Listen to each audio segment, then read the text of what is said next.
feeling good this afternoon. I don't know where you're logging in from. Make sure you tell us in the chat function your name, your country, and where you're logging in from. Welcome, welcome, welcome. So if you are new here, welcome to the G4G fraternity. If you are coming back and joining us for the third fireside chat, welcome back.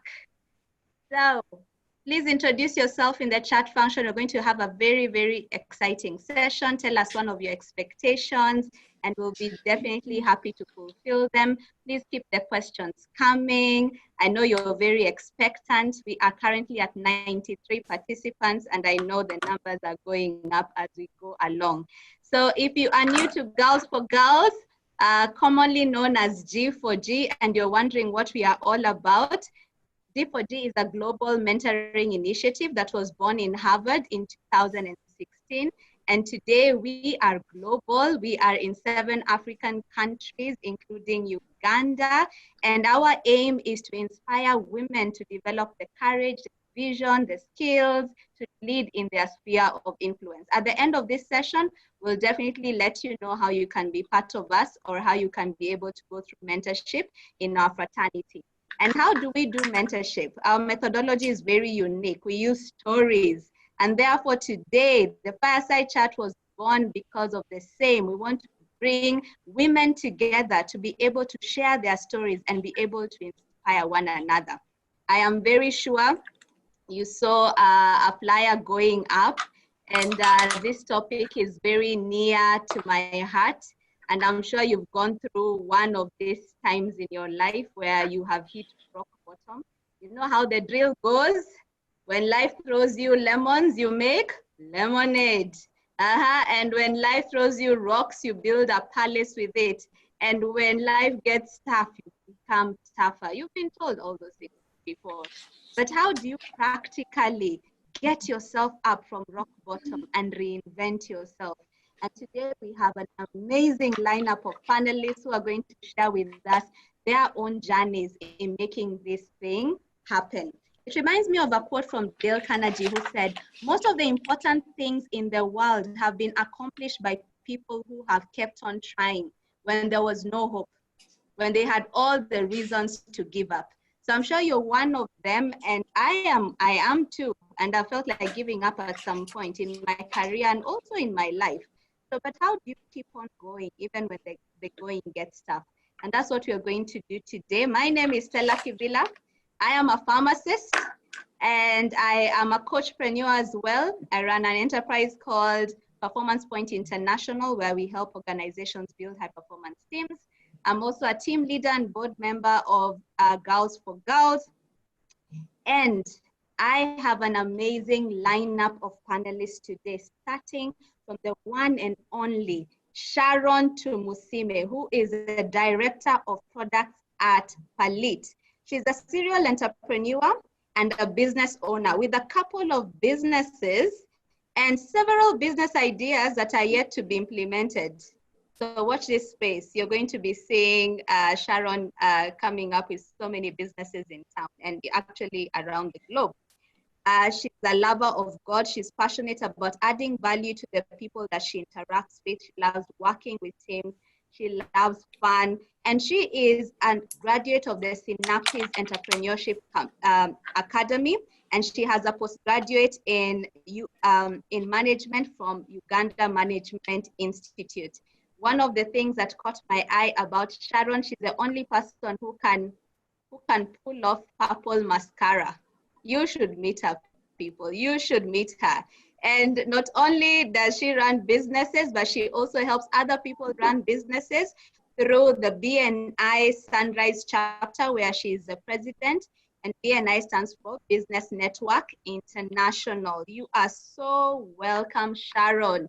And Sharon is a cohort leader for one of our Girls for Girls cohorts, Sunday Soul Ladies, and she's also been a mentor at G4G ICA Insurance. You are so welcome, Sharon. Happy to have you here with us. The next lady I'm going to introduce, you're most welcome, Sharon. The next lady I'm going to introduce is logging in all the way from South Africa. Rita Motlana, the one and only global citizen.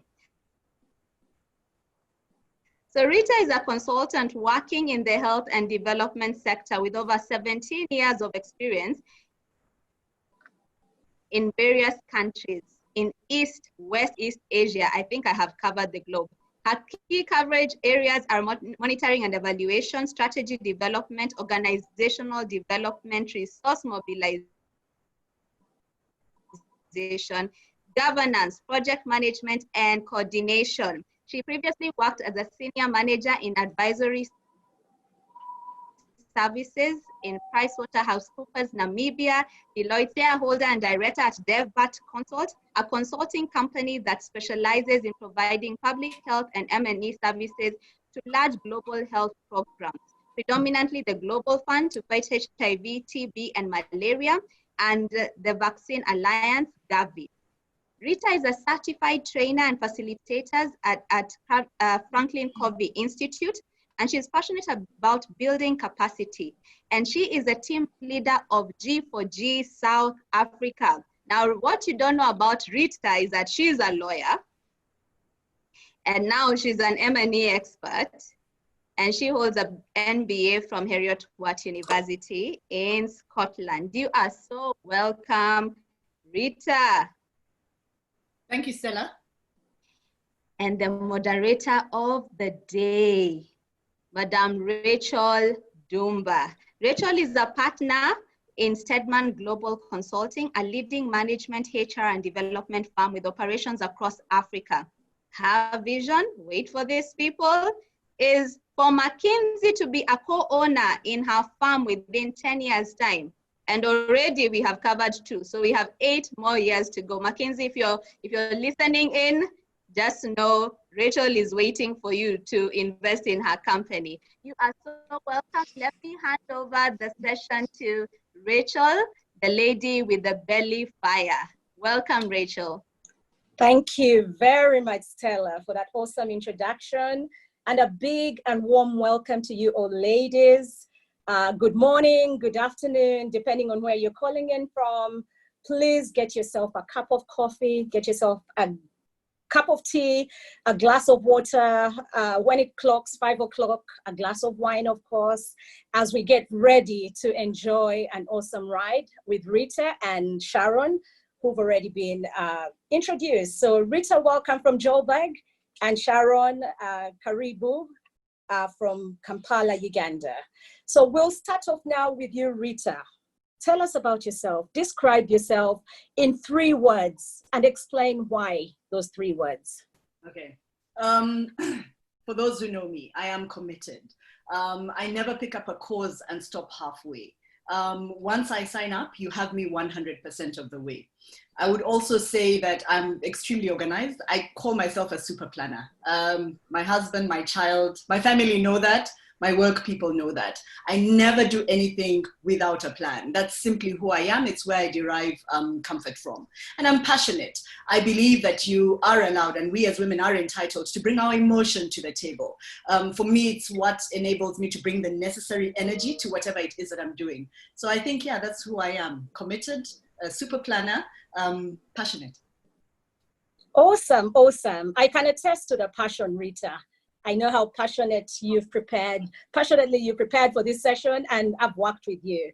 Sharon, over to you. Please describe yourself in 3 key words and why.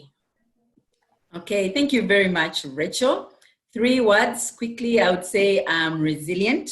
My level of recovery is very unbelievable. I don't let things keep me down for long. I fall down, pick up, dust off, and keep moving. And this mainly is drawn from God, knowing that God is in control. Really in control. He's in control of everything. And that's where I believe I get my serial entrepreneurship. You know, leave this one on to the next. And I am very empathetic.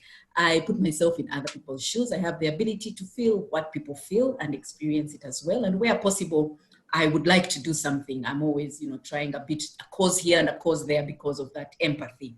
And another thing is that I'm very assertive. I'm quite direct and self-confident. I express my views quite strongly. Sometimes I come off as insensitive probably or rude or something. I was once passed off from a promotion because I was too assertive. My boss felt my clients might give somebody else the job because of that. However, I've developed self-awareness and I am able to manage it now, but I am very assertive. So that's it. My three traits that describe myself. Oh, lovely, lovely, Sharon. I love the assertion and the fact that you keep going. Fall down 7 times, get up 8 times. So Sharon, over to you since you are still on the floor. If you were a leading female personality, who would that be and why? Think global, anyone. Okay, you said I think global, but I'm going to think local. I would be Professor Joy Kwesiga. She's the current Vice Chancellor of Kabale University. She's a gender specialist, a community activist. She started her career as an executive secretary in Makerere University and grew all the way to become a head of a faculty. And won herself a seat at the table with the big players at the university, and she moved on from there and moved on to a place where she could add value. Kabale University, it was a small university, not really known, and she has managed to transform that space. She's a courageous leader and she's been able to break barriers as well as influence. So she's a disruptor. So because of that, for me, I would want to be, if I was to be, I would be Professor Joy Kwesiga, Vice Chancellor, Kabale University. Yes. Awesome, awesome, Sharon. I actually know Professor Joy Kwesiga. I've met her. She's an Iron Lady and she's a driver. Yeah. So by global, Uganda is part of the global village. So that's an awesome answer. Rita, over to you. Who would you be if you were a leading woman personality today? Okay, so not today. For me, it would be the late Winnie Madikizela Mandela. I sometimes wonder whether I attracted myself to South Africa or South Africa attracted myself to me. My husband is South African. Winnie was fearless. She was very clear in terms of what she wanted for her country. At a time when no one else could put up their fist and say, Amandla, she did it. At the same time, she was a mother. I think when you listen to the way people described Winnie, they talk about a woman who cared. So I admire her for the fact that she was as brave as the guys and came across as tough as the guys. However, she did it in a very feminine way. If you look at Winnie's pictures, she still comes across as the feminine. So she owned who she was.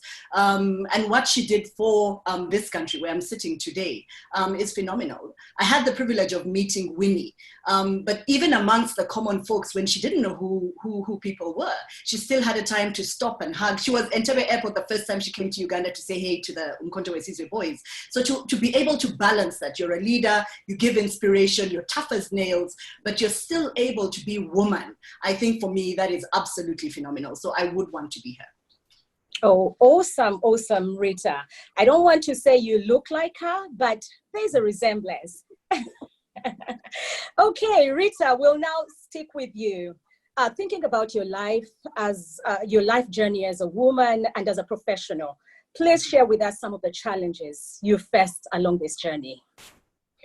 So I'll give you a little bit of context. So like I think Stella pointed out earlier on, my initial profession and my initial love, what I really wanted to be was to be a lawyer. So that's what I studied for. But life gave me something else. I fell in love. The love of my life turned out to be a South African diplomat. So as I was graduating out of Makerere University, I then had to, my family life became different. It was every 3 or 4 years I had to keep moving ground. And you will know that as a lawyer, you have to study and be accredited within the respective jurisdiction that you're in. So I've had, as a professional woman, I've had to make a lot of twists and turns. We came to South Africa, I accredited my law degree over here. Just as I was completing that, we were relocated to the United States. And I had to take a step back and say to myself, am I going to continuously keep, going back, or, am I going to keep trying to reinvent myself? And that's how the MBA that Stella was talking about, came along.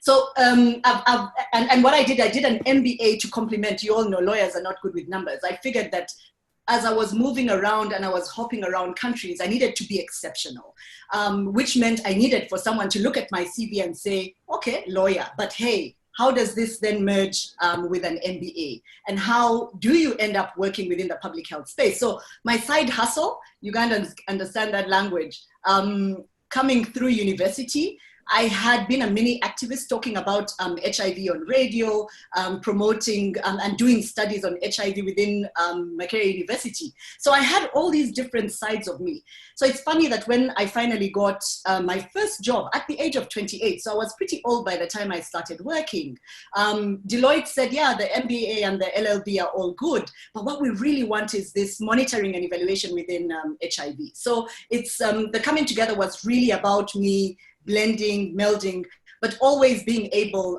to reinvent myself. So when we talk about, falling down, it wasn't falling down. For me, it was like, how do you push the envelope? It could easily have been for me that I said, be a good diplomat's wife. It's a very comfortable lifestyle. But I thought to myself, the free scholarship my government gave me to go into university, the belief my family has in me, so, how is it that I can keep pushing the envelope? So I found that in all the different countries that I was going through, I had to continuously reinvent myself by picking up different professions. Awesome, Rita. And something that's interesting about you is when you Google Rita, you see M&E specialist. So the legal aspect is now in the background and it's all about M&E specialist. So related to that, Rita, I know you've lived in 7 countries. You've worked in 21 countries, including Ghana, Vietnam, Ukraine, Liberia. We met in Sierra Leone. So I know you've worked in Sierra Leone. What was the most disruptive time in your former employment? Okay, so let me take a step back. Again, give you context. So different countries that I'd gone to, Zambia, worked in South Africa for a little stint with Deloitte. Then I got to Namibia. By the time I got to Namibia, this was country number 5. And I really was getting tired. For every new country we went to, I always had to take 2 steps back. So for example, by the time I left Zambia, Deloitte, I had left from senior consultant manager into senior manager. When I came to South Africa, they said, no, bigger economy, we're going to put you down to manager, you have to work your way up. I was only here for 6 months. Then went to Namibia and changed companies. I joined PricewaterhouseCoopers. PricewaterhouseCoopers says the same thing to me. Yes, we can see you've been senior manager, but we're going to bring you in at manager and you're going to have to climb your way forward. I was given the development unit, which was literally non-existing, to create, expand in order to grow the PricewaterhouseCoopers business. So again, more context in terms of Namibia. For those of you who are familiar with it only, the apartheid government only ended there in 1990. So it's only a few years older than South Africa in terms of independence. And the economy within which I was working was one that has high disparities. You all know probably that one of the countries with the highest Gini coefficient is Namibia. The difference between the haves and the have-nots is terrible. So when you walk into a business, into a client's office and you say to them, I want to talk to you about development, they're like, wait a moment, PwC, white, privileged, pretty much driven, by a completely different agenda. And you're walking in here talking about HIV. I'm really not sure you belong in that space. So that was the message I kept getting in the business environment. And I kept thinking to myself, how do I change the perception? And the perception had to change twofold. It had to change within PricewaterhouseCoopers itself, that we belonged in the development space. They had recruited me and they had a reason.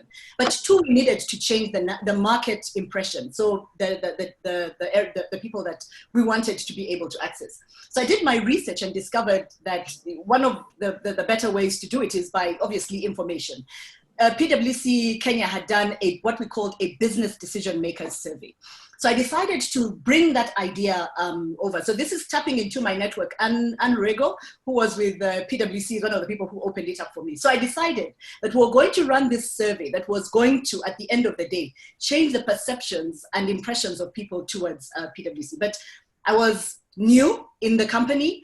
I barely was there 1 year. I barely had a network. So I really had to sit down and strategize and say to myself, how do I do it? And for your information, I also had one of the smallest units that I was dealing with. I only had like 2 people underneath me, but I had a very supportive boss. So I put the idea together and I said to him, this is what I am going to do. All I need is about 10 or 12 the top rated companies in Namibia, for us to be able to interview the chief executive officers about HIV and have that conversation and wake them up and say, this is what PwC is capable of doing. Fine. How was I going to get access to those companies? I then started tapping into, in Girls for Girls, we have a concept where we talk about have a village and know your allies. So yes, I was new, but I already knew some very strategic people, and probably on this call today, people like Patikariwe Martin, and Nangula, one of the first few women partners, Black women partners in the accounting space in Namibia. So I knew that if I could tap into their network, we would make it through. And that's what we did. Long story short, we were able to get in excess of 20 companies, the top listed on the Namibia Stock Exchange. It became a buzz point whereby CEOs were saying, has PwC interviewed you? No. Why are they not interviewing me? So before we knew it, we actually had gold on our plates. Marketing, and this for me is a big lesson, is that when you tap into your allies, it means you've tapped into their circles. Once you've tapped into their circles, your influence and experience then begins to grow. So that then, became like really phenomenal. Marketing suddenly had a budget for us. We're not going to just issue a report. We're going to have a big launch. Prime Minister of Namibia agreed to be our host and launch for the day. So there I was. And for me, this is a big reflection point. How does a person who is perpetually having to reinvent herself in the space of 1 year, having been able to create, such a ripple effect? It remains a pivotal time in my life, because even today, when I no longer am within the formal work environment, I'm able to draw on strength from that. I'm able to say, be clear with your mission, be clear who your village is, draw on your allies, use the network of the allies, be authentic with yourself. The conversation that I had with the CEOs was really about saying to them, you count your profitability in dollars and cents. Do you count the lost number of hours when people are sick and ill with HIV? Could you counter it by having a better wellness program within your place? So it was not about the business for me. It was also about changing the mindset of private sector towards HIV, and then being bold. If in the beginning I'd looked at what I wanted to do and said, whoa, I will never be able to ask the Prime Minister to host our event, we would never have gone anywhere. So, it was a pivotal moment for me because of all those different lessons. And for the mentees from South Africa that are listening, it is something that I hope you will be able to draw inspiration from. Wow, Rita, boldness. You went in for 5 and had 20 companies. Absolutely. So amazing, amazing story. Are you still in touch with them now? I am. I'm in touch with some of the partners. So for example, I'll probably talk about it later on, but when I started up my own business, it was still the PwC network that I leveraged on. And there's still a number of ladies, that I am still in touch with. So you can never say to me, go do something in Namibia, and I am unable to do so. I think the point, and it's a good one that you're raising, is the ability to build long-term trusting relationships. But that is built on authenticity. If it is a fake short-term relationship with a short-term gain, then you will never be able to do that. But to be able to leverage, it means that you need to bring your true authentic self. And I think people see that in you. And then you're able to then come back at any other time and ask for whatever it is that you want. Amazing, amazing authenticity. Sharon, coming to you now. Please share with us a time when you felt you had hit a wall. You turned left, you turned right, and you had roadblocks. You fell into ditches. You hit rock bottom. Share with us an experience of yours. Thank you. Okay. Thank you, Rachel. I would like to share an experience. In 2014, I was working for a clearing and forwarding company called Damco. It's part of the Epimola Mass Group. So I was formally employed, and around that time we used to get very good bonuses in that organization. Their bonus structure was really, really good. So we had just come into a very good bonus. So I got into, because I was exposed to very many business people. We are moving their cargo here and there. So they were always talking into our lives as employees, start a business. Business is the way to go. Business is the way to go. But I was full-time employed. And then something came up, and I started doing money lending. I was lending money. So I had a bonus. So I had, capital ready to start lending people. So I started lending people. So I lent for about 2 years. So in 2016, I had a very good friend of mine that was a client of mine, and he would take good chunks of money, and the interest was really good on that money.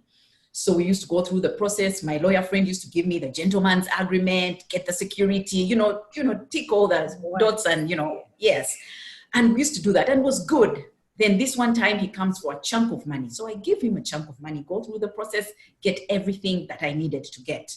So usually he would take the money for a month. So within 2 weeks, he comes back and he's like, I need more money. So I'm like, oh, you need more money? I can give you more money. I mean, I've lent you for 2 years. You're my best client, why not? So I'm like, fine, let me give you the money, and we're in a hurry. Go to the bank, I give him the money. We don't do what we usually do. He doesn't sign anywhere. He doesn't give me a PDC. We don't do anything. He's like, you know what? Let's put it on the other money. I'm like, why not? Let's move on. So he pays back the first installment, the first batch that he took. Now the second was bigger than the first. And that was it. I never heard from him again. Of course, phone calls, I'm going to send it. He never paid me back. So he never paid me. So I lost everything. To this date, he has never. And for me, it was really bad. It was a huge chunk. It was the majority of my bonus that I had given him, more or less, because I had trusted him. And it was from a point of maybe carelessness, foolishness, trusting, all those things. So I really beat myself down because really it was honestly foolishness. I really trusted him and thought, you know what, why do I? He has been faithful this whole time. Why should he do it? It didn't even occur to me. So I really beat myself for that. So it was horrible. Even the systems, the painful thing is that the very systems I had put in place, I never followed them. And that was part of the reason. So I couldn't go to court. I couldn't do anything. As far as he's concerned, he never took the money. So there's no record of it. Oh my God, interesting. And what gave you the courage and drive to get up after having blown half your bonus and your working capital? How did you get up and how did you keep moving? Yes, that's pretty. To say that I was depressed would be putting it lightly. You've worked, your bonus is gone. So, yeah, but the good thing. I had surrounded myself with a good group of friends and I was more or less in the business world. I was an employee, but I was already in the business world. I have a very good friend that I used to consult on many things. And this friend of mine was into business as well. They were working, but they were into business. So I was able to share that story after so long because it was really foolish. For some time I was ashamed. I was embarrassed, So I was finally able to open up and share this experience with this friend of mine. And I explained, and they were really good and kind about it. They, commiserated with me and they said, you know what, that's business. Kampala is full of these guys. So now you've had to learn the hard way, but it happens to the best of us. So they were able to share their experiences. They were able to be open with me and not cover up. And that helped me to feel that, okay, I was dumb, but it can happen to anybody. It doesn't mean that I'm a dumb person. I did something silly, but doesn't mean I'm foolish. It doesn't mean that's the end of the road. I cannot continue. So I drew the courage from someone else's experiences. That is where I picked it up from. Remember, everyone I knew was working, maybe apart from this handful of business clients and this one person. So I drew my strength from this person's experiences in order to get back on my feet and start something else. Yes. Awesome. So you went to your village, tapped into your village and picked up the courage to keep moving. Amazing story. Exactly. And just to bring it home, Sharon, how disruptive did you become when you finally got up? What did you do? Did you go back into money lending? No, I kept away from money lending. I realized, I don't know what it takes to be a money lender. So, I'll be back. But for now, keep away from that. And within that period of time, I had to continue. And then the opportunity to start carpentry came on, to join the carpentry business. So I became disruptive by going into a field where I had no previous experience, no, technical knowledge. And I started a new business. I saw an opportunity. There was a need. There was a great need, in the market for it. Everybody was looking for a carpenter that they could rely on, that they could count on. No one had time to go to a workshop, but wanted things to be made. And so because of that experience, I was like, you know what, let us try something else. I am a serial entrepreneur. So where there's an opportunity, chances are I will start a business right there.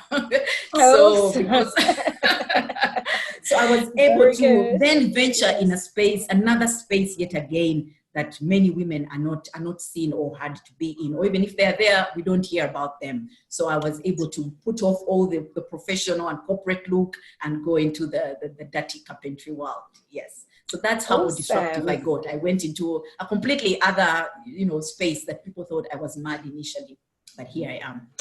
Awesome. And I know we'll be picking up on that later during our conversation, yes. But the key lesson definitely is if you're heading north and you hit a roadblock, don't fear to head south, as long as you get to your destination.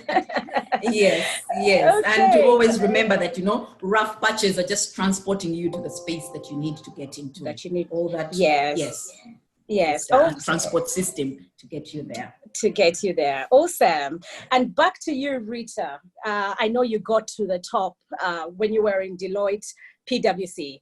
So could you share with us what led you to leave the former work environment despite making it all the way to the top? What was that push and pull factor? Okay, so a lot of times it's, you go, for me, it happens every 10 years. You go through that thought process where you ask yourself, am I on course towards what it is that I want to achieve? I always tell my colleagues, how being a lawyer was so important for me. In the beginning, I used to cling to it. It was like the most important label that I had. When I'd meet people and they'd say, oh, what do you do? Even when I had no job, oh, I'm a lawyer. But I had never, it took me a bit of time to figure out that it was not the label. I mean, lawyer was a label for me. What I really wanted was to give service to people. So for me, for example, when people would say, I want to be a lawyer because I'll have a big car and it was never that. I always saw myself as fighting for Greenpeace. They were big those days, fighting for women's rights. And I know in class, they used to call me, Alan, I think will tell you, they used to call me the Iron Lady, Margaret Thatcher, because I was always fighting and agitating for something. So people have always been important to me. So you reach a time in your life, you've got by the way, I'd made it to senior manager in PricewaterhouseCoopers. You get to that level, but you're asking yourself, okay, salary is good, insurance covered, tick, you can tick everything, but you just have that, you're not comfortable in your life. But what made it decisive for me is that as I was receiving my promotion to senior management level, and it had been a really tough fight, PwC had a number of very good caliber people to pick from. As I was being handed my promotion letter, the director of my department who was promoting me said to me, this is it, right? And I'm like, what? And he says to me, this is it. You're a Black woman, but we now, from here on, we need Namibian. So for you to make it to the next level, which is director and partner, we're looking for our own. And I thought to myself, okay, so that gutted me. And I thought to myself, you don't define me. No one is going to tell me, where next for Rita. So I think even without resigning that day, in my head, I knew that I was already going to go on a different path. And now it became an issue of, reflect and see where you're going. But I resigned in order to give myself a deadline because we had a 3-month resignation period. And that's when you go deeper into yourself and you say, what is it that I wanted to do? For people who know me professionally, I'm passionately African. I believe in our capacity. I think it is our time. And I am tired of people coming and telling us what to do. So for me, who works in the development space, we deal with grants that are hundreds of millions of US dollars. I'm always saying to the countries and to the implementers, you define what it is that you want. I do audit work. I pretty much come and oversee. And every time I'm overseeing the implementers, I don't report to the countries, I report to the Global Fund. I always say to them, you understand that you can define your destiny. So as I was going through this entire thought process, I asked myself, what is it that I wanted to do? So I knew I wanted to be of service to a number of African countries. So this is where relationships kick in. While I was in PwC Namibia, I'd started training people in Zambia, started training people in Swaziland, Eswatini today. I think Lindiwe is here from Eswatini. But anyway, I already had that little network. So when I was trying to put all these bits and pieces of my life together, I knew that at least I had an entry point. So I started off as an independent consultant. Concerns are always, will people recognize me without the big brand? When you're coming from Deloitte, PwC, you walk in and people are like, whoa, the PwC is in the room. It was always like, will this, how am I going to survive on my own? So I was initially independent. That was 2008 to 2012. 2012, I decided I was going to set up my company, my dream company that was going to do something in Africa. So today, our directors, we have 2 gentlemen from Kenya. Connie is from Zambia. I am here in South Africa. We've got a database of over 30 public health experts, so epidemiologists, we've got actuarians, we've got all kinds of statisticians and things like that, all over Africa. The other day I was looking in the database and I was seeing people in France and from Hong Kong. But our agenda is passionately African. And when we work not just to do like an audit. We aim to make sure that as we walk out of the room, we have left people empowered to understand how to implement better. So for me, it was that thought process. So going back to the point about lawyer, it was never about being a lawyer, the label. It was always about being able to serve people. But even serve my community has changed over the years. And that's something I hope people look into.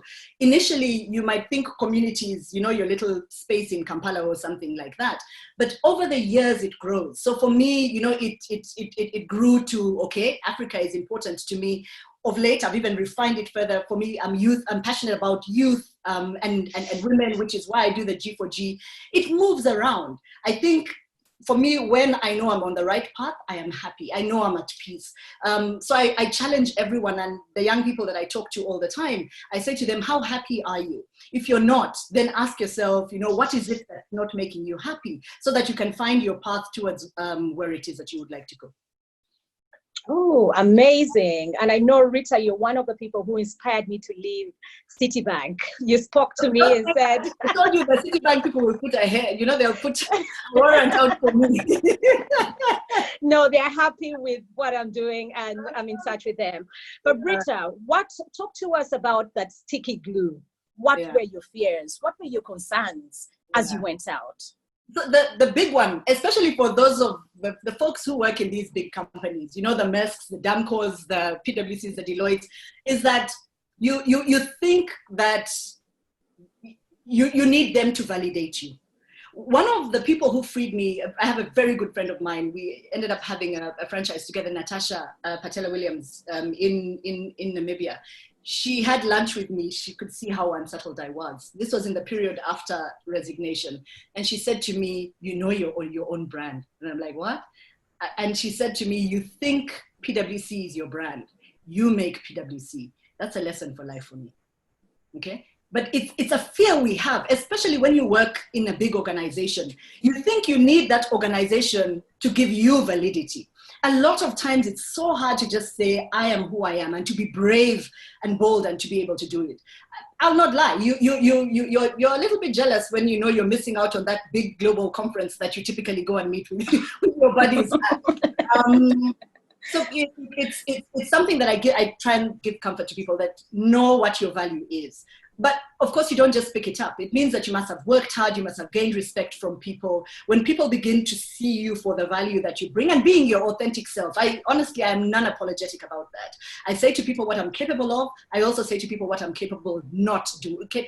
what I'm not capable of doing. So sometimes I get people who say, come and do M&E in environment, or come and do M&E in whatever sector. And I'm like, no, that's not me. So if you draw strength from your authentic self, you continuously invest in yourself, I think then you're able to be your own brand that speaks for itself. So for me, I'll not lie to you, the financial issues, all of us have that. When you go, I had not asked my husband for any financial support in years. So of course that was also going to be an issue. So I had some practical people who were advising me, saying to me how much to save so that you're never, in a bad area. But for me, that was really my biggest fear, like 90% of my fear. What will happen without the big company's name behind you? As a consultant, you really are scared of that.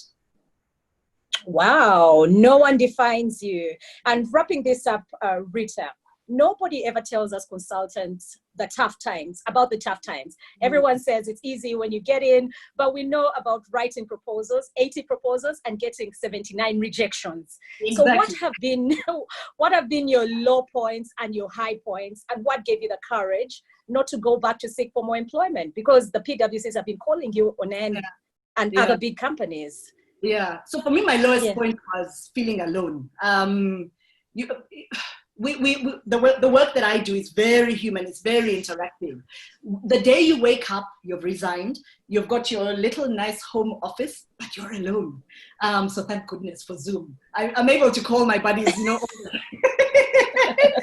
And I think that's why I ended up setting up a company, because I'm very much, I love being with human beings. But let's talk a little bit about the finances. Huh? And this is something that we have to be disciplined about. A lot of people end up going back to the same companies that they've resigned from, asking for employment. So it's really about, I told you I'm a planner. It really is about planning, not just the financial planning, but also the planning of the job. So I will not lie to you. By the time I walked out of PwC, I had lined them up. Remember those guys I'd been training? For your information, some of those guys that I trained today are partners in PwC. Some are sitting within the Office of the Inspector General in Geneva. Others are working in Gavi.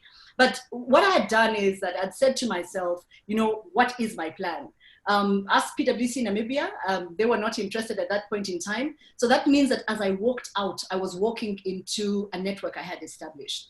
That network continues today. But the truth is, it's about building relationships. It always goes back to that.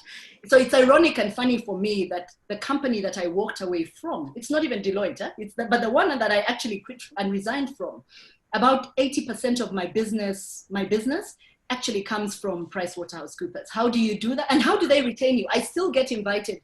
Like just this year, they were inviting PwC people together to have a discussion with a global fund. And I was on that list. Why does that happen? It's because people understand that you are part of a network and you work on building that relationship.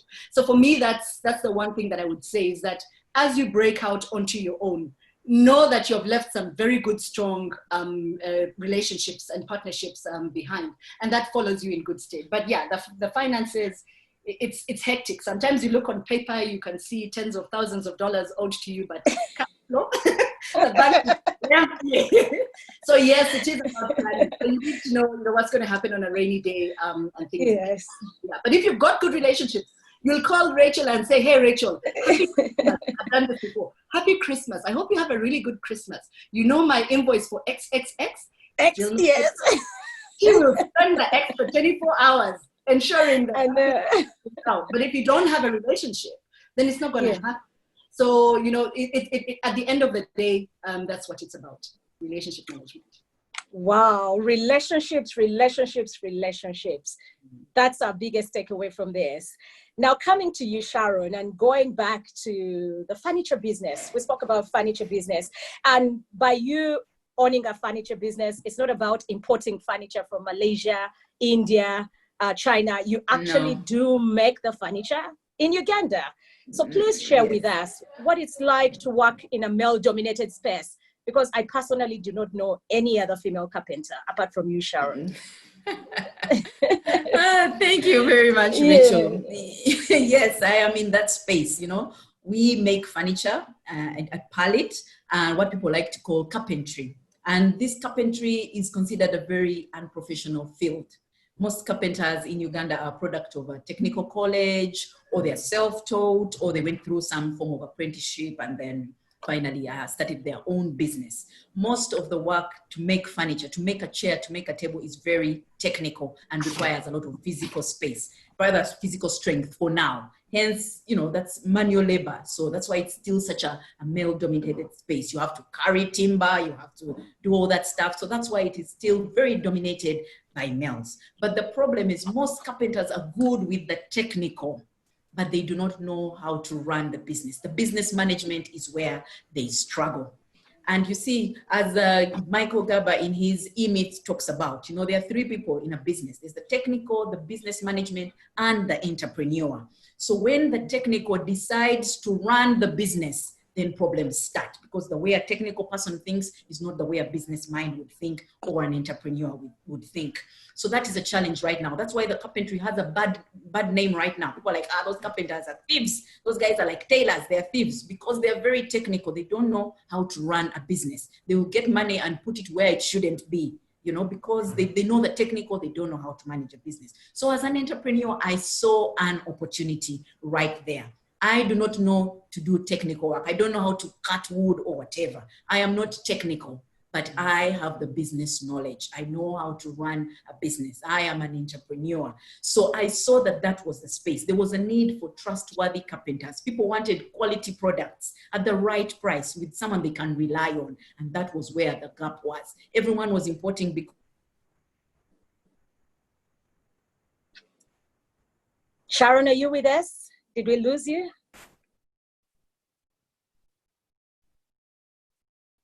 Stella, have we lost Sharon?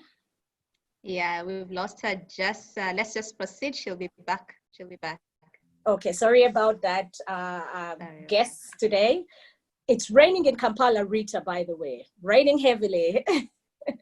So the connectivity, hailstorms. We're going through a dry spell. It's our winter, but you know, we have dry winter. It was 5 degrees when I woke up today. It's at least 15 degrees now. So, but yeah. Amazing. Yes. What's happening in Uganda? Okay, so as we wait for Sharon, and as we move into the next stage, I will ask Stella just for us to stretch a bit, to have a breather. But Stella, I noticed we have guests from Geneva, USA, Kenya, my goodness, Lesotho, Sierra Leone. I'm telling you, the whole world is here. The whole world is here, Rachel. Thank you so much, Rachel, and all the panelists. Rita, thank you so much. Sharon, thank you so much. Woo. We have Australia, Eswatini, South Africa, Netherlands, London, Kenya, Japan, South Sudan, Guinea, USA, Uganda, and still counting. Liberia, Miriam is from Germany. Everyone is here, Rachel. And people are so excited and very inspired by their stories. Let me just share some of the comments. So people are talking about the issue about a village, the importance of having a village. So Rita talked about know your allies, build authentic, trustworthy relationships, and just make sure that you're building bridges, but not burning bridges. So that is something that has come out so strongly on the chat box. People are really resonating with that. And from Sharon's perspective is that when you are down, you really need a support system. So who is there to encourage you when you've hit rock bottom? So the other theme that people are loving in the chat box is the issue about boldness. Rita, how do you go and get 25 clients from 5? Who does that? That is the lioness herself, being a go-getter. So people are talking about you have limitless potential. So go ahead and let nobody stop you. And then from Sharon, people want your contacts. They're like, what?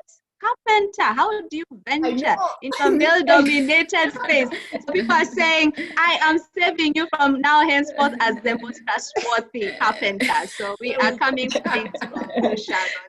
So people are really loving that. I have a few questions that have come up, but before I do that, let me just end with some of the comments that are resonating really from the audience. We have not letting labels define you. Very many people, Rita, you will be so glad because you have an ex-PwC sister in the house and who is saying that she had to sit down and reflect and reinvent herself because for a very long time, the brand of the company had defined her. So that has resonated with so many people. The issue about defining your own path and not letting labels define you. The issue about you being your own brand and that you make the company and not the other way around. And then from Sharon, people are saying, hey, it's okay. I did something silly, but I'm not dumb. Okay, so I think that is gonna be people's mantras from now henceforth. When we do something stupid and hit rock bottom, everyone is saying, I did something stupid, but I am not dumb. So pick yourself up and move on. So maybe I'll let Sharon finish before we move on to the questions. What do you think? Yes, thank you very much for that break, Stella. Sharon, welcome back, and yes, follow sorry, on. Yes, I did fall off a bit. So sorry about that. Not a problem at all. I attended a webinar, a conference a week ago with over 10,000 people in the UK, and I was told not to apologize for technology. because Facebook goes off, Google goes off. So do not worry, Sharon. Mental note, don't apologize for technology, not at all. So Sharon, over to you to please continue your story. Yes, so I was saying that as in this male-dominated space, I went in, I have not gone in to do the technical. I have gone in the business management, which is what is lacking right now. The technical, there's so many carpenters. I am part of Business Network International. I was once the president of a chapter, Sunrise chapter. There is currently another lady that is the leader of that chapter, Madame Penina.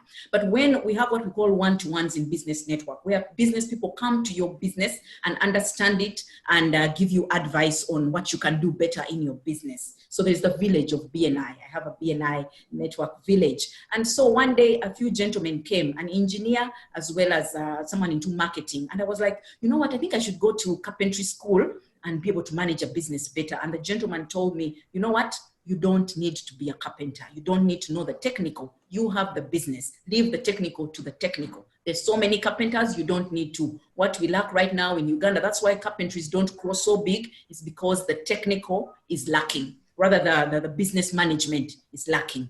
It's not the technical. There's so many. Every day there is a new carpenter. So please don't waste your time going there. Just manage the business better and then teach other businesses how to manage their businesses better as well. So that's how I've managed in a male-dominated space. I've let the males do their good technical thing, the good thing that they are good at. And by the way, many other ladies are coming into this space. There's a lady called Shamila. She runs with, rather Jamila, Girls with Tools. She's teaching the girls to do carpentry. So before long, this male-dominated conversation is about to be done. There are girls that are coming that are good at carpentry, the technical part as well. So what I focused on for me is the customer. Every customer wants someone that will give them the service at the right price, with the right quality at the right time. That's what everybody is looking for. Whether he's a man, whether she's a woman, they all want the same thing. The customers just want, give me my thing, right price, right time, as you said it would come. So that's what I focus on for me. And it doesn't care about gender. Yes. Awesome. And I've seen, Sharon, I've seen your furniture. It's very good quality. The price is right. And like you mentioned, reliability. You deliver when you promise. But let's now move into the new normal, which is COVID. And I believe we're already in the post-COVID phase. We purpose not to speak about COVID on this call today because everybody is tired of COVID and life must go on. But Sharon, talk to us about some of the business strategies that you've had to put in place to cushion the pandemic. Specifically because people's incomes have dropped. So nobody would want to buy a chair. People are thinking of food, rent, data for their kids who are homeschooling. So how have you managed to cushion the impact on your business? And how are you selling chairs virtually or selling your furniture virtually? Okay, thank you very, very much. Yes, we did not want to bring COVID, but well, it's our new normal. So let's talk about it. So the number one thing that we had to think about was how can we work faster and better? Because in as much as COVID was happening, everyone was thinking about the money. Cash was king. Where will we find money? How are we going to go, going forward? What will we do? So there was a revenue recovery plan that we had to come up with. So work faster and better, because suddenly our biggest items, which were the luxury products, people are no longer buying those things. So what do you need to do? We had to rethink our business model. We've been into customized furniture for everybody, but that customized furniture is no more. We had to think about our customers. What do they need now? What can you do that is necessary for your customers? They're no longer buying the luxury furniture, but what do they need right now? So we had to go back to the drawing board and rethink. So we had to rethink functional solutions as opposed to customized living. So functional led into changing our product strategy. And we had to consider how the pandemic is going to affect people's lifestyles. So now more people are going to work at home. What do you need to work at home? You all can sit at the dining table. So every child needs a space where they can sit. So we had to think that the things that we are doing now, what do our customers need? So we had to go back to the drawing board and get away from our model and go more into customer focused, think more about the customer. And indeed, we were lucky and many customers did need tables because no one had ever planned to homeschool. There were people who were homeschooling, but now everybody must go online and study online. So there was suddenly a need. So we were very fortunate. Everyone needed furniture. And we've been doing a strategy where we make customized. So we don't sell, we don't have a shop where we sell, but we had to rethink that and now make stuff that is ready to go. People could no longer wait 4 days. They're like, I want it now, you know. When you'd answer and say, no, give me a week, they'll be like, no, I need it now. So we had to rethink and start to make stuff which we stock up and someone can buy right away. So those are some of the things we had to think about. We had to think about people, our employees. You know, suddenly there's no movement. We are lucky that the president, our service was sort of essential. He allowed carpenters to go to their workshops. But we had to think, now where do the staff stay? They stay so far. There's no public transport. It's so expensive to move them. So we had to move our people closer to the workshop. So we had to think clients, revenue, and people. What do we do in that regard? So those are some of the things we did to make sure that we survive COVID. And those strategies are what we're going with going forward as well. I think you heard the president said schools are not about to be open. So our home solutions are something that we are pushing right now to make sure that everybody has that. So we are trying to tap into a space where we are away from luxury into functional and necessary furniture right now. Yes. Oh, amazing. Reinventing yourself, reinventing your business away from luxury into functional. Yes, functional. Amazing, amazing. Clients, revenue, and the people. People. Excellent story, Sharon. And I see everyone's asking for your number. So you're going to just get somebody to follow up with all these, these amazing leads. Okay, now Rita and our audience, we're cautious of time and we know we have to allow you to have ask the panel a few questions. So we're almost wrapping up our formal section. But Rita, let's talk about work-life balance, if it exists at all, or work-life integration. How do you juggle this, given your extensive travel around the world for work? I have given up knowing where you are at any one time, because 1 week you're in Kigali, the next you're in Ukraine. So how do you ever feel guilty about leaving home yet again? And how do you keep peace at home with the love of your life, with your husband? Okay, I think you have to have allies. Am I allowed to draw on that card again? Yes. Your family must understand what you're doing, why you're doing it, for you to win them over. Okay, so I'm blessed. The love of my life is my biggest cheerleader. So he probably feels guilty that because I've had to reinvent myself following him every 3 or 4 years to new countries, he recognizes that I've had to be who I am. It is not my choice to become an international consultant and every 2 weeks I'm flying off. But even with that said, I think it's important that you communicate. Sometimes my daughter says to me, Mom, you didn't tell me about that one. And I know I've just been given a yellow card. So it's communication, communication, communication. I think it's important the family understands what it is you're doing. I let them know. But I also communicate to my clients. My clients know my child's name. They know my child's holiday. She's even there. If Nadia is on the call, she's my former PwC boss. In yellow, it says Keza. And when it does, it means it's holiday time and I'm sorry, I am not traveling. I release my schedule a whole year in advance. And I say to people, here it is, book it. But you're not going to touch these areas. So it's a two-way communication. My family knows what I am trying to do and when my intensive work periods are. But similarly, on the client side, I also say to them, this is what's important to me. I'm a woman. I cannot be away beyond a certain amount of time. I also have to be, a little bit at home. So I find that when you communicate schedules with family, it becomes tolerable. As well as when you communicate with the clients, you find that they're able to adjust because they respect your time that you want to make for family.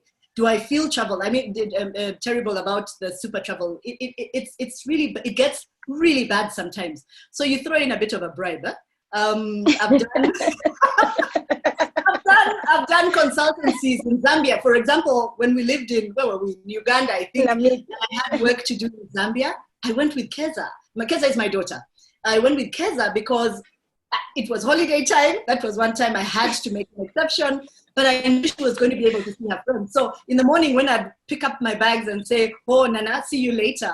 I'm going off for the day. I'd leave her in the hotel room. She'd go for her own breakfast, behave like a little princess, and her friends would come and pick her up. And she had her own schedule. which is great because I think she's also turned out to be a pretty independent person. And then, like one time I had a job in Mauritius, and they wanted me to start off with a workshop, like literally the day after Easter.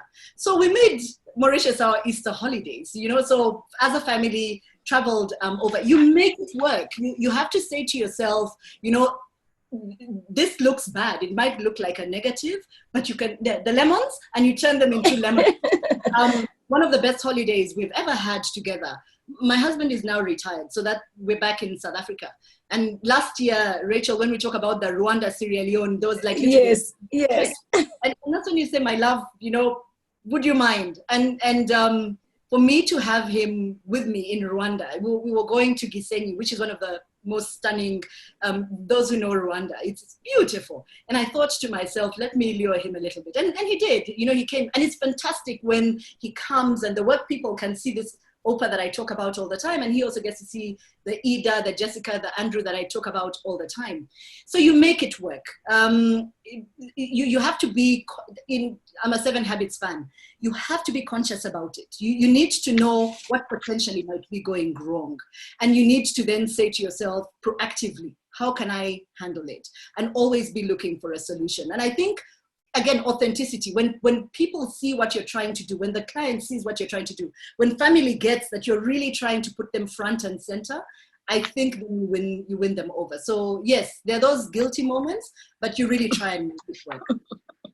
Yes, amazing. And I see that your daughter Keza is on the line as well. She is. She just sent a message. That's awesome. And I know when you were flying to Sierra Leone that time, your husband came and had to wait for you, and in between Rwanda and Sierra Leone. Interesting. Yeah. So thank you for that, Rita. Sharon, coming back to you. If you were to rewrite a script in your life playbook, what would that be and why? Okay, thank you very much, Rachel. Let's see, if I was to rewrite a script in my life playbook, I would have left formal employment 2 years earlier than I did. I feel like I stayed there a bit longer than I should have. And those last 2 years there, I feel like I failed to utilize the season in which I was as effectively as I didn't recognize that, the gathering was done and I needed to be stepping out. But part of it is also tied to, the money that I lost. I felt like I need to work a few more years and get back, this money that I have lost. So that incident sort of kept me longer than I should have been in formal employment. So I feel like I should have left earlier, because now when I finally left, I struggled when I had just joined the business world. Yet I feel if I had left earlier, I would have had more time to probably make even more mistakes. But luckily enough, I found BNI, which helped me. So I feel that even if I had left, I had BNI. BNI was there.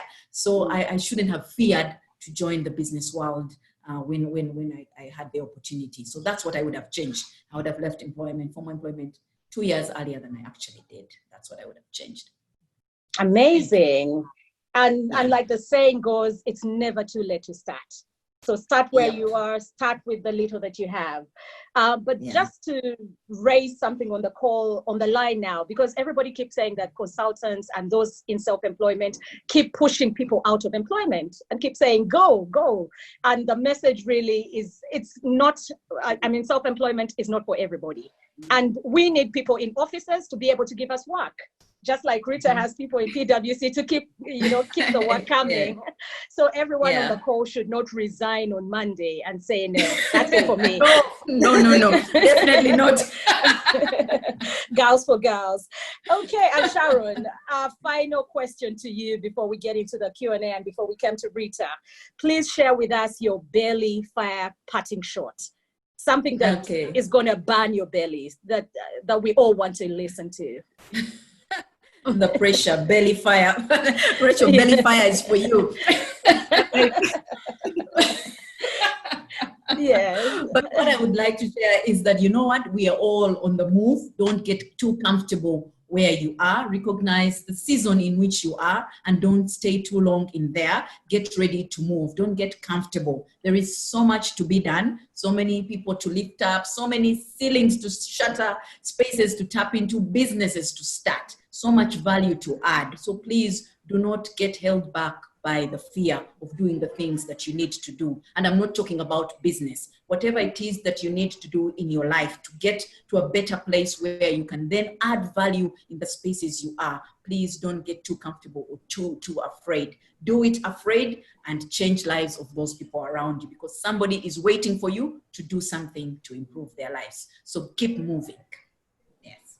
Wow, wow. Whatever you do, keep moving, keep walking, keep running. If you fall, crawl, and start somewhere. Very, very powerful. Thank you for that, Sharon. Rita, Thank your you. parting shots, your belly fire parting shots. What would you say to us?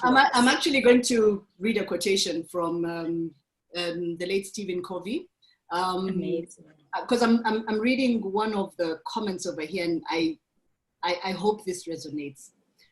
He says, if you want small changes, work on your behavior. If you want significant quantum breaks, you work on your paradigms. And I think that's what we've been trying to talk about today. When I say, for example, that you are your own brand, you need to see things differently. So, for example, there's someone here who is asking, as a small business, if I don't have a big brand name behind me, I'm a small company, I've never worked in those ones, how do I break it out? Again, paradigms. You must see the potential that you have within yourself. In everything you do, if you feel you're stagnant, if you feel your work is not going anywhere, change your paradigm. Go back and ask yourself how you look at yourself. Even a business idea. We've just heard from Sharon. She perceived herself as being high-end, beautiful furniture, but in the context of things happening, she resaw herself and her business in a completely different way. So for me, that's what I would say to everyone. And I say this to the mentees. I say this to the mentors at G4G as we are trying to change things. Don't just be carried by the wave. Be the wave and determine where it is that you want to go. When we talk about changing this continent, that's for me what I'm passionate about as Africans. We can no longer afford to be saying, oh, poor us, things are going, it's so tough, things are against us. No, we must think differently. We must be convinced that we can be that change. And it's not just words. So please, that's what I would say. For me, my belly pipe, I don't know whether it's a parting shot, but that's what I would say. A lot of people keep thinking, let me change this habit. Oh, let me change this behavior. No, it starts with the way you see things and the way you perceive things. When you adjust that, I believe it makes a total difference. And that's why we have tried to give examples, of seeing yourself for who you are. So that's what it is. Change your paradigm. Amazing, Rita. Be the wave. Do not just ride the wave. Yes, amazing. Rita, a couple of people have requested for you to please reread the quote, because many did not. Yes, kindly, if you could. They didn't get it. I mean, someone can also type it in the chat. It's awesome. If you want small changes in your life, small gradual ones, work on your behavior, okay? But if you want big quantum leaps and changes in your life, quantum breakthroughs, you change your paradigms. Wow.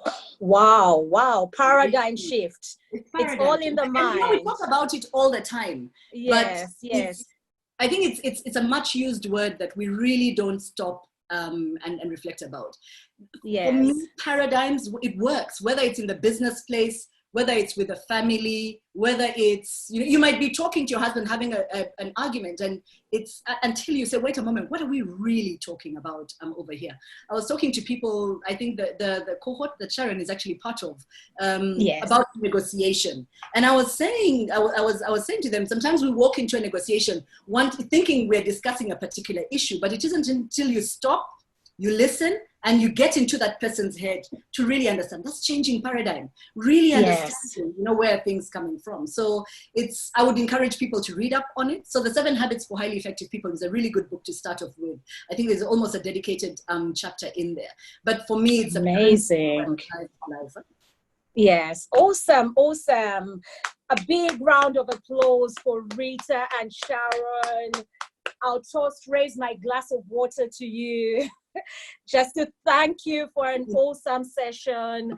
I know we're going into a Q&A session and I'll soon be inviting Stella, but I want to recognize and point out the fact that we have Alan Asimwe on the line. Alan is a founder of Girls for Girls, and this is no mean achievement. Alan, please wave to everybody. And I know your co-founders from around the world are on the call as well. So awesome journey, started with baby steps, but look where we are. We're now global. So thank you very much, Rita and Sharon. Everyone on the call would love to go until 7 p.m., but we're cautious of time. We want to close at 4:30 because time is discipline, time management. And so I'll now invite Stella. I'll hand over to you, Stella, just to take us through the Q&A. But thank you very much, Rita and Sharon. Another clap for you. Wow, wow, Awesome, wow. awesome. Oh my goodness. When you talk about fire, this is an understatement. The chat is on fire, the panelists on fire, the moderators on fire. Everybody is very excited. So don't just ride the wave. Be the wave, you know, so that is gonna be tweetable. So when you look at Rita, I think that is gonna be on the tweets are really coming. And from Sharon, somebody even said, who moved my cheese? You know, recognize when your season is over. That's another good book. So if you're looking for a book to read in this season, you have a recommendation of Who Moved My Cheese and 7 Habits of Highly Effective People. So let's move over to the questions. So many themes are coming on, Rachel. And the first one is about mental health. So we have a lady who has been working for the last 13 years non-stop. And she's asking, when do you know when to take a break so that you can transition into the next season of your life? And so she needs guidance on the same. But also on the same mental health theme, there's also a question from Sharon. How long did it take, actually a question to Sharon, how long did it take for you to overcome depression when you lost all your money to a con man? How long did it take you? And basically that's a theme that Rachel, I think, especially during this season, many people are going through mental health issues because suddenly something happened, disruption happened, jobs are no longer there. You've been, you've been told to go home on unpaid leave. Suddenly you need to start a business and you do not have enough capital. I mean, people are battling different mental health issues. So I think we should speak to that. That's the first thing. Rachel, back to you. Awesome. Thank you very much, Stella. And a couple of questions have come to my phone as well, so I'll read those.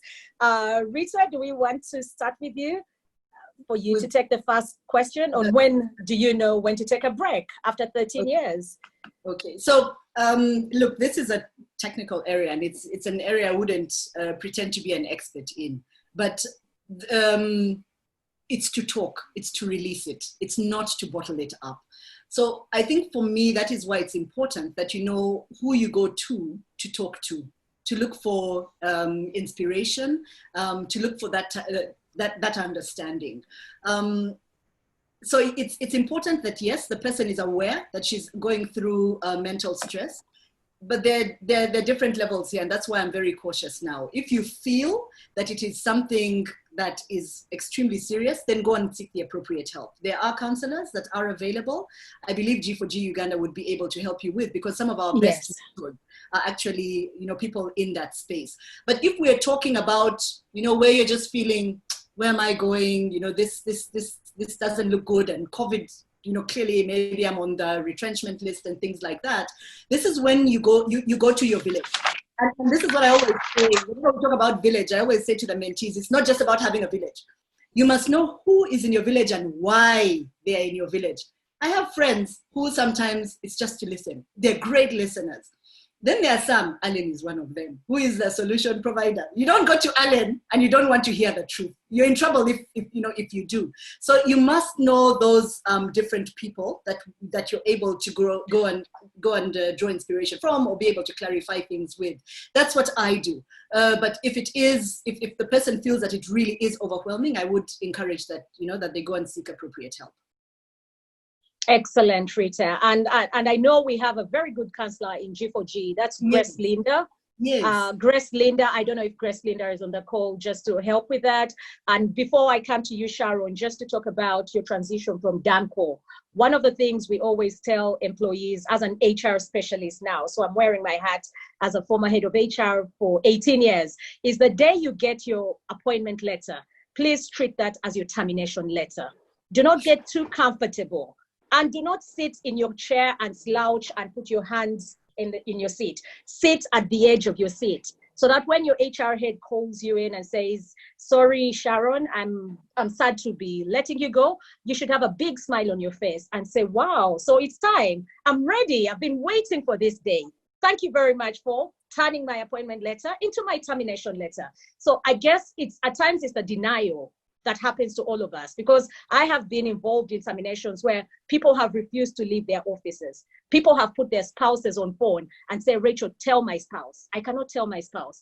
And I say, but we have had this discussion. We've had it for the last 3 years. And they say, no, I thought I was going to work till I was 55 or 60, depending on when your retirement age is. So smell the coffee and know when it's time to run. So Sharon, is 13 years too long for somebody to work? When should they take a break? What was your experience with DAMCO? How long had you worked? 13 years. Yes, I was in DAMCO for 12 years, I think. Yes, okay. I was yes, for that long in one organization. The roles kept changing, but I was in the same group of companies, the Epimola Mask Group. And I personally felt that I was there for so long. That's why I said I should have left 2 years. I spent 2 years longer than I should have. By the 10th year, I felt that my value, actually by the time I left, I felt I wasn't adding value in that space anymore. So that was for me when I felt that way, when I no longer wanted to come, I no longer wanted to teach anybody anything. I felt like I knew it all. You know, my value, I was not adding value in that space. So for me, that is always a trigger. If you're not adding value in that space, it is time to either move on to another job or to do that thing that you've always wanted to do. So if you're looking for a sign, that is the sign. But then how do you do it? If you really, get someone that you're accountable to and say in 2022, I need to be out of here. So get someone that you're accountable to, someone that you respect, someone that if I set goals with this person, get a coach. We don't like to get coaches. We think it's for, I don't know what sort of people. Get a mentor, get those people around you that you're going to draw your strength from to help you take that leap. Get a business advisor, talk to somebody that knows much about business and start preparing for your exit. The problem is we suddenly wake up one day and say, today is the day, I've had it. Then you break down and then you don't go anymore. And yet we could have planned it nicely. I think Rita says she's the one that's good at planning. We could learn a thing or two from her. Just plan for your exit and say, this is my end point. And also when you're not adding value anymore, that's usually a sign that it's time to move on from that space. Either a new job or do that thing you've always wanted to do. So yeah, that's it for me, really. I hope I've been able to answer that question. Yes, excellent. And I see a question just came in, Stella. Before I hand back to you, somebody asked how you mentally prepare for your exit. And because in my lifetime of 18 years as an HR person, I have sadly terminated over 500 people, which is not a very nice thing probably, but had to be done inevitably. So how do you prepare for your exit? You need to know that the company does not owe you a job. Do not think the company owes you a job. And likewise, do not think that, it's a relationship. The company can choose to downsize. The global team could sit down in Geneva or US, New York, and take a decision to close Uganda, close East Africa, and say, we want to exit the market, call the head of HR and say, please terminate the people, handle them. We do not care how you do it, but please terminate them within the employment law. So please remember that the company does not owe you a living. And above all, something I like to share, please remember in Uganda alone, we have 43 universities. So every year we let out 43 universities, Rita, and every year we have 35,000 graduates. Every year, 35,000 people graduate onto the streets of Kampala. And this does not include Ugandans in the diaspora. So you can imagine the option that your employer has.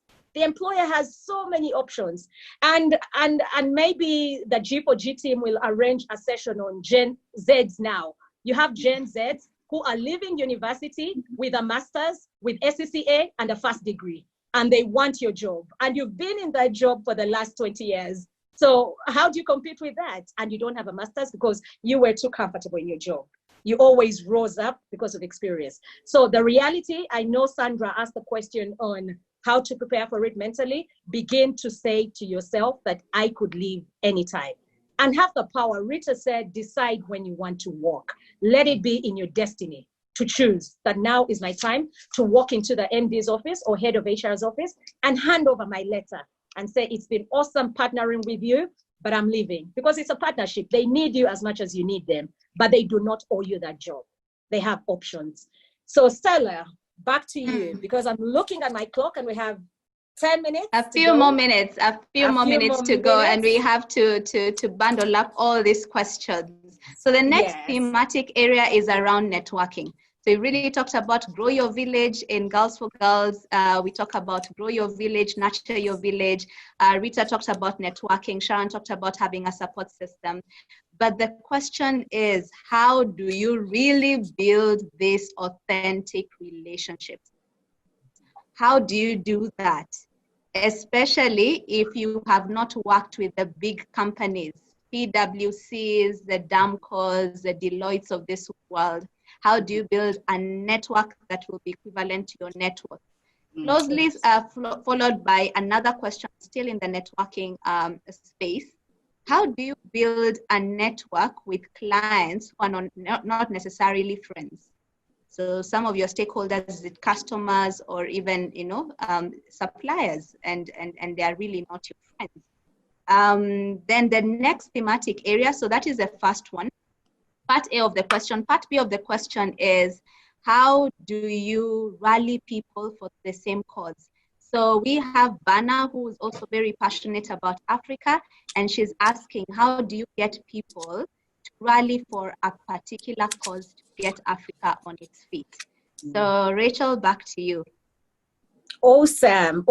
And I won't repeat the questions. I'll start with Sharon and then come to Rita to pick up any of the questions, especially on relationship building, networking. And Sharon, we'll start with you. Thank you very much. How do you build networks? That's the question. How do you build trust? Well, trust takes time. Trust takes time. You will not meet somebody today and then they build your trust. If you're trying to build trust in a relationship or a business relationship, they will have to try you out sometimes, see what you do, and with time, they start to trust the service that you do. So what do you need to even get into that doorway? You need a network. So for me in business, what I have used, I was very new in the business of carpentry. I needed to get out in a space, and I was lucky that there was a Business Network International. BNI was available. It's a very intentional referral networking group where people intentionally want to give each other business. I was in a space where I was in logistics forever. I couldn't count on those clients for business anymore. They were talking another language. I was now talking another language. So I had to join BNI and build relationships in BNI. And it is not that when I joined BNI, they immediately gave me business. That didn't happen. I had to open up my life to them as well as get to know them. So I shared what I had and they shared what they have. So it is opening yourself up to these people, to know who you are, being authentic, being real with them. And it is a process. It is a process and it takes time. Even if it is Rita, finally to get to the 23 clients, it took time to get to that point. You leverage on what you already have and build on that. So for me, I used a network called BNI, Business Network International. I don't have any other answer but to say for business, that is the space that has helped me grow and get customers. It is tapping into other people's networks through an intentional referral networking organization. But really at the end of it all, it's all about building trust. And how do you build trust? They have to try you out. You have to open yourself up to them and be honest and real. Yes. Amazing, Sharon. Thank you very much for that. Rita, over to you. Okay, so building trust. Two critical components. One is about competence. and this is for the Generation Z, the millennials, there are no shortcuts. For you to be a master in your industry, it means you've got to invest in it. I think in Girls for Girls, we talk about investing in your information gathering years. For you to be a consultant, people are willing to pay $1,000 a day for. It means you have to have certain value. How do you get that value? It means you need experience. It means you need to read like mad. It means you need to be testing things out. You need to have that credible experience. So competence, you have to work on it. Yeah, if you need to study harder, then you do it. I've signed up for a second master's degree in an MSc in public health, because I recognize that I'm playing in a field that, you know, has gurus in it. And I want to be as sharp as those guys. So there's no two ways around it. Competence, you have to invest in yourself. Read like mad, associate with the right people, grow your network within the area that you operate in. So that's one, competence. But two is character. And that is where, when we talk about be your authentic self, it is, how do you come off? And competence, people will see. They'll see Stella walk in, she's articulate, she can tell us about you know, pharmacy and things like that. But the character is hidden. Huh? It's something that you'll learn today, you'll learn tomorrow, and people learn your character by looking at the way you do things.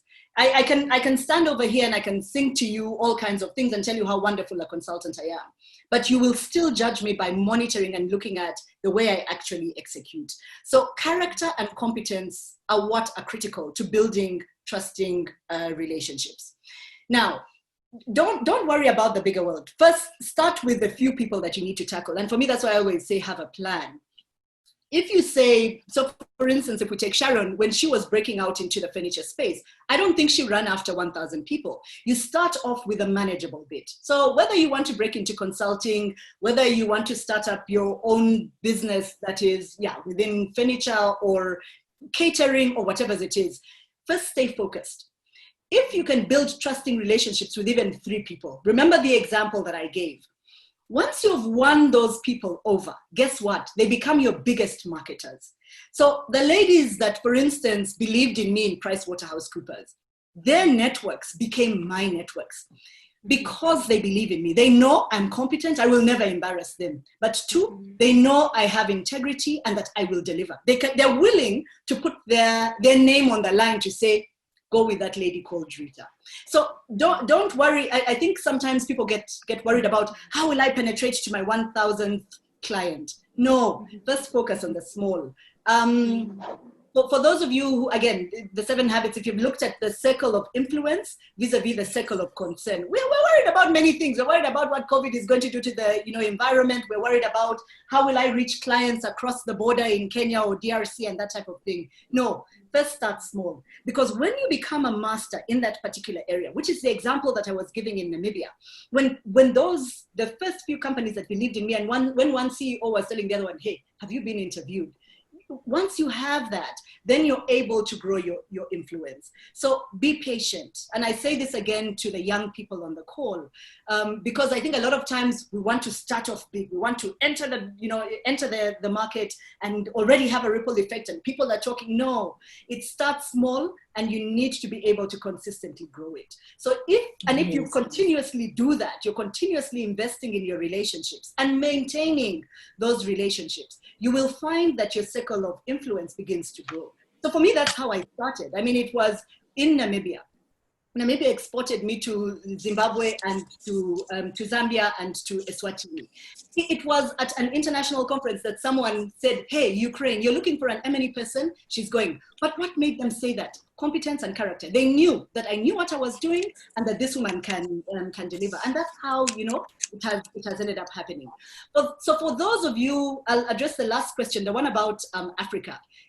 For those of you who want, if you're feeling that hunger like me, first of all, focus. Choose what it is that you're good at. Yeah, there's no point in me now going, for example, and saying I'm going to become a climate change expert. No, for me, I'm 48 years old. That is now, it is now behind me. It's for someone else to go and do. So pick your area because competence matters. You need to go to where you're already strong and then build those villages, build those relationships, have those allies. And like I said, once those are firm, then you can grow it because those allies then open up the world for you. So I'm very happy. Whoever it is who is talking about Africa, you find a way of getting in touch with me. I'm with Girls for Girls, and we take it forward. Awesome. Let me give this last example, then I'll stop talking. When Alan asked me, she invited me to come to Girls for Girls, and I saw it in Uganda. I went to Namagunga, my former high school. I loved it, and I thought to myself, I'm taking this thing to South Africa.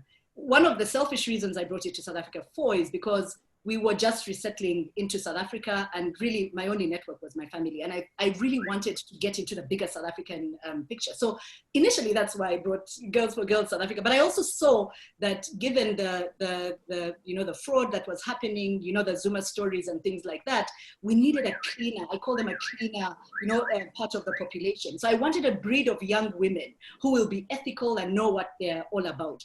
That was initially my dream. But I tell you, that was 1 year ago. I then saw how it melds into the African thing, because today, Girls for Girls is no longer about South Africa for me. Look at what I'm doing over here. The partnerships that are happening with Malaysia, that are happening with, we're now talking about opening up Girls for Girls in Senegal, with Kati, who is a lady that I work with, but because she sees the passion. We are back in touch with people in Kenya. So sometimes you don't even realize it, that destiny comes towards you. So my final quote, Paulo Coelho: when you want something badly enough, the world will conspire to give it to you. Your job, you be competent, as highly competent as possible. You focus on growing your network, the opportunity will come to you. I genuinely believe that. It will come to you, but your eyes have to be open, and you need to be able to embrace it. So the job we want to do in Africa is huge. But invest in that time, build those relationships, it will come to you. Already, I want your contact so that we can talk about it going forward. Wow, wow, wow, awesome. And our dear audience, we seek your indulgence to go on for an extra 10 minutes just to answer some burning questions that have come in. We know everybody has to hit the road and get back to their desks. Please give us an extra 10 minutes. Sharon and Rita, I'm coming back to you because somebody asked about office politics. But Sharon first, somebody asked what your 2027 looks like. Who's Sharon going to be in 2027, 2028? Thank you very much. 2028, I wonder, my business will be like an IKEA of some sort. I don't know if you all know IKEA. So we will be, IKEA in Africa, Ugandan made. So Palit will be like IKEA. That is what it is looking like.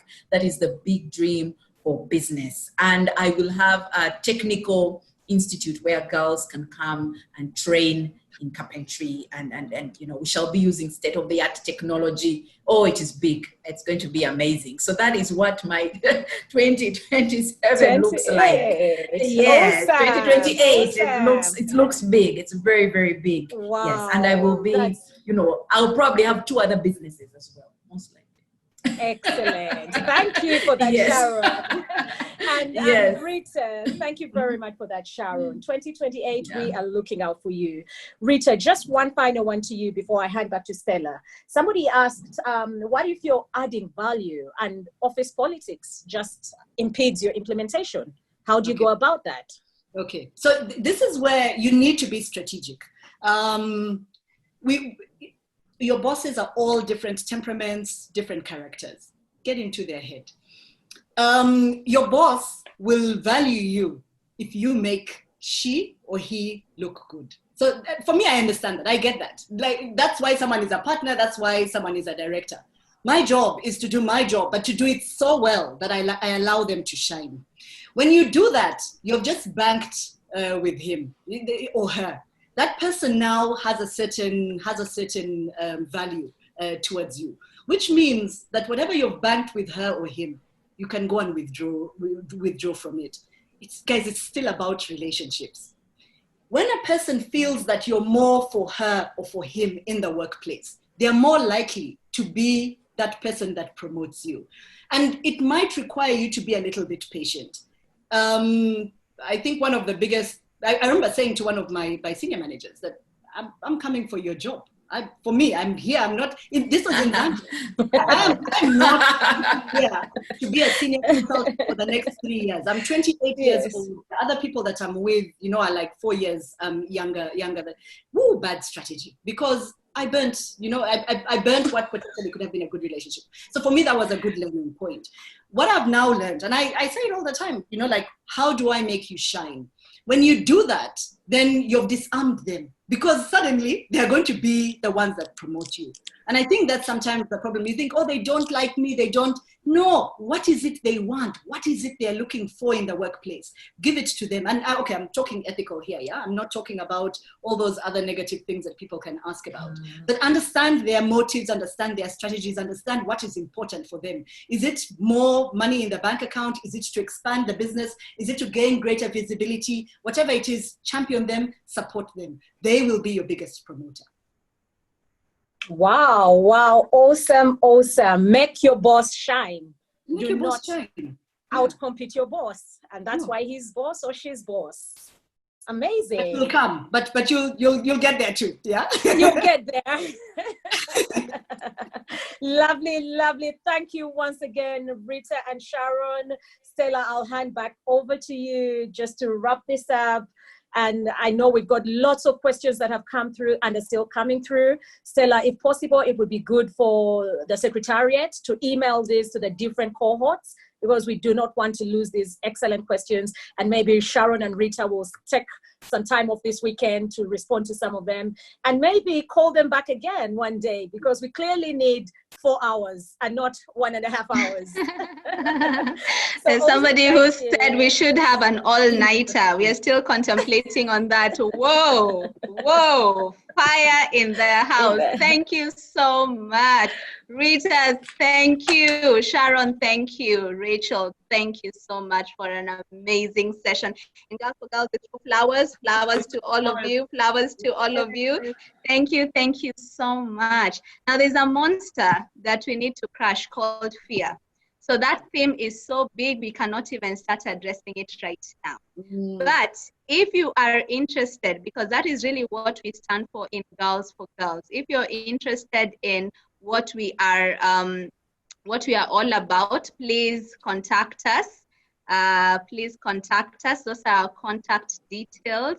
Please follow us on Twitter, follow us on Facebook, follow us on Instagram and on LinkedIn.